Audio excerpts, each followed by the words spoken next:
உங்கள் favourite TV ஷோக்களை இனி miss பண்ண தேவையில்லை. ZEE5 இல் முற்றிலும் இலவசமாக காணுங்கள். இங்கேயும் எப்பொழுதும். ராணி, நீ என் கூட வா. சரிங்க மேடம். கவலைப்படாதீங்க. சரிங்க மேடம். ஐயோ பாத்துக்கோயா. தாத்தா, நீங்க எதுவும் வருத்தப்படாதீங்க தாத்தா. எல்லாம் சீக்கிரம் சால்வ் பண்ணிடலாம். ஓகே சார், நான் என்னன்னு பார்த்துட்டு உங்களுக்கு இன்ஃபார்ம் பண்றேன். Okay madam. Thank you sir. போலாம். வரும். பாத்துக்கோயா. போ.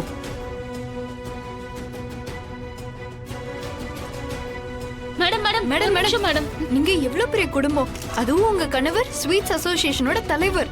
அவர் போய் கோவில் நகையை கொள்ளடிச்சது எவ்வளவு பெரிய தப்பு. சார் என்ன சார் பிரஸ் எல்லாம் வந்திருக்காங்க?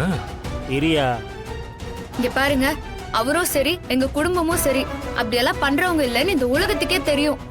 இது யாரோ எங்களை சிக்க வைக்கிறதுக்காக செஞ்ச சதி. மேடம், உங்க தாத்தா கோவில் தர்மகர்த்தா பதவிக்கு வந்ததுக்கு அப்புறம் தான் இப்படி ஒரு திருட்டு நடந்திருக்கு. அப்புறம் இத போய் சதின்னு சொல்லி மூடி மறைக்க பாக்குறீங்க. இங்க பாருங்க, கண்ணால பாக்குறதெல்லாம் உண்மையா இருக்கும்னு ஒன்னும் இல்ல. நான் இன்னைக்குள்ள யார் உண்மையான குற்றவாளின்னு கண்டுபிடிச்சு உங்களாண்ட காமிக்கிறேன். அது வரைக்கும் நீங்களா எதையாவது எழுதி பிரச்சனைய பெருசு பண்றாதீங்க. என்ன மேடம் சொல்லுங்க. இப்படி சொன்னா எப்படி மேடம்? உங்களுக்கு பதில் சொல்லுங்க மேடம். சொல்லுங்க மேடம், சொல்லுங்கன்னு சொல்றோம்ல. ப்ளீஸ் பதில் மேடம். சொல்லுங்க. ராணி, நீ வா. விட்டா கேட்டுக்கிட்டே இருப்பாங்க. நீ வா. சொல்லிட்டு போங்க மேடம். Please madam. மேடம்,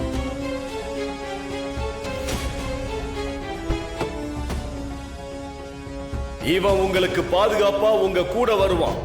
இவன் உடம்பு முழுக்க சுத்தி கண்கள் தான் இருக்கும். அதனால உங்களுக்கு எந்த பிரச்சனையும் வராது.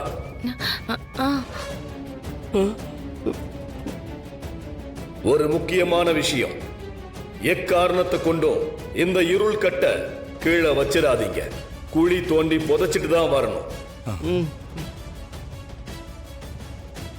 கண்டகாசுரா, அந்த இடத்துல உன்னுடைய கூர்மையான மந்திரவால ஊன்றி வச்சிட்டு தான் வரணும். சரிங்க குருவே. கண்டகாசுரா, குருவே, இந்த காரியத்தை முடிச்சிட்டு வர வரைக்கும் இவங்களுக்கு எந்த ஆபத்தும் வராம பாத்துக்க.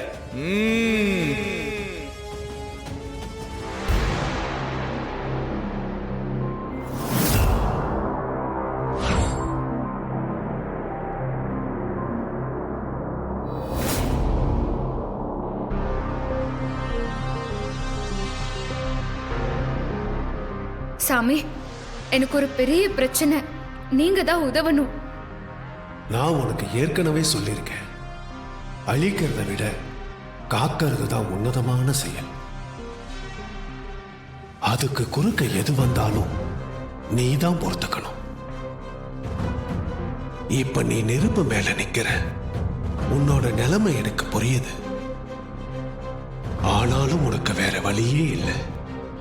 அந்த கடவுளே மனுஷ ரூபத்துல வந்தப்ப நிறைய சோதனைகள் நடந்திருக்கு. அப்படிப்பட்ட சோதனை தான் உனக்கும் ராணிக்கும் வந்திருக்கு. இதுக்கு நான் ஒரு யோசனை சொன்னா நீ கேட்டுப்பியா? சொல்லுங்க சாமி. நீ செய்து கொடுத்த சத்தியத்தை மீறி நடந்தா அதனுடைய விபரீதங்கள் ரொம்பவும் மோசமானதா இருக்கும். மனுஷங்க மேல உன்னோட சக்தியை நீ பிரயோகப்படுத்த கூடாது. ஆனா உன்னோட தற்காப்புக்காக உன்னை எதிர்க்கிற துஷ்ட சக்திங்க மேல நீ உன்னோட சக்தியை தாராளமா பிரயோகப்படுத்தலாம். இது உன்னை அழிக்கிறதுக்காக நடக்கிற யுத்தம். அந்த நவபாஷான சிலை மட்டும்தான் அவங்க கிட்ட இருக்கு.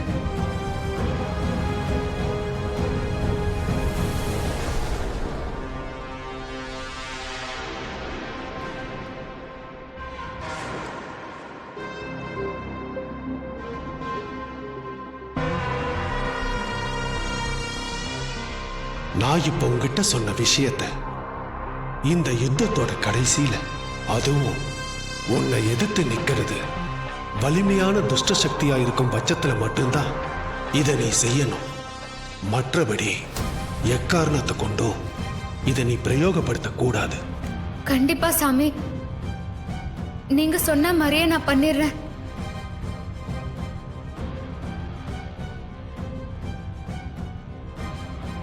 அகம் பிரம்மாஸ்மி.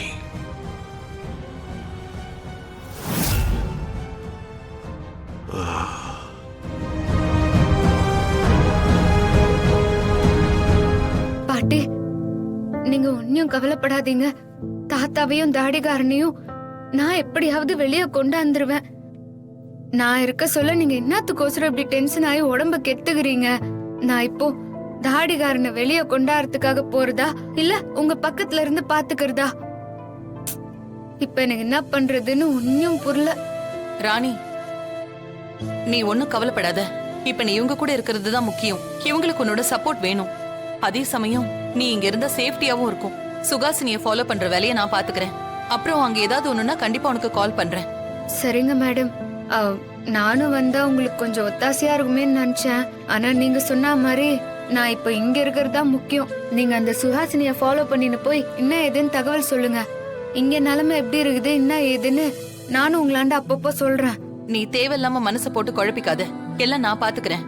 ஏதாவது ஹெல்ப் தேவைப்பட்டா கண்டிப்பா நான் உனக்கு கால் பண்றேன். சரியா? சரிங்க நான் மேடம். கிளம்புறேன். நீ பாட்டிய பத்திரமா பாத்துக்க. பாத்துக்கோ. சரிங்க மேடம்.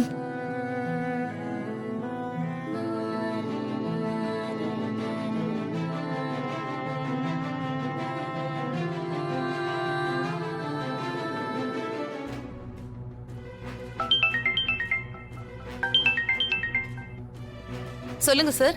ரொம்ப தேங்க்ஸ் மேடம். நான் சொன்ன ஒரு வார்த்தைக்காக சரியான நேரத்துல சித்தார்த்துக்கும் சரி ராணிக்கும் சரி சப்போர்ட்டா இருந்தீங்க. நீங்க ஒண்ணும் கவலைப்படாதீங்க சார். இது என்னோட கடமை.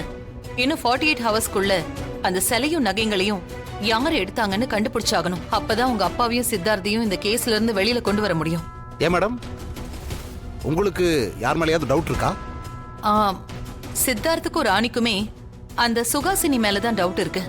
அன்னைக்கு அவ வீடு தேடி வந்து சித்தார்த்துக்கு பொக்கையெல்லாம் கொடுத்து வாழ்த்து சொல்லிட்டு போனாளாம். அதை வச்சுதான் சித்தார்த்தும் ராணியும் சுஹாசினி மேல டவுட் பண்றாங்க. அவ செய்யக்கூடிய ஆள் தான் மேடம். நீங்க அவளை ஃபாலோ பண்ணா கண்டிப்பா ஏதாவது ஒரு தகவல் உங்களுக்கு கிடைக்கும். நானும் அதுதான் சார் செய்ய போறேன். நான் இப்பவே சுஹாசினியை ஃபாலோ பண்ண போறேன். Okay madam. எப்படியாவது சித்தார்த்தையும் எங்க அப்பாவையும் இந்த கேஸ்ல இருந்து வெளியே கொண்டு வந்துருங்க. ஆமா, கண்டிப்பா சார். செய்யாத தப்புக்காக எந்த நிரபராதியும் தண்டிக்கப்படுறதுக்கு சட்டம் என்னைக்கும் துணை போகாது. நீங்க கவலைப்படாம இருங்க சார். சரி, வச்சிடறேன் மேடம். Thank you madam.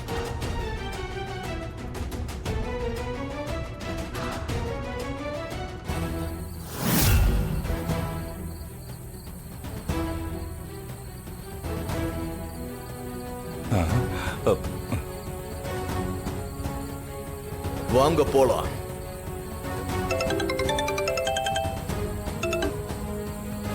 ஹலோ மனோ, என்ன? ஒரு நிமிஷம் இரு. ஐயோ, அப்படியா? கொஞ்ச நேரத்துக்கு முன்னாடியா? 10 மணிக்கா? ஐயோ, என்ன? சரி.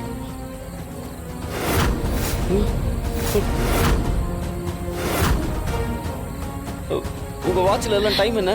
ஏய் லூசு, பார்த்து சொல்லு. என்ன 10:45 காட்டுது? என்னாச்சு?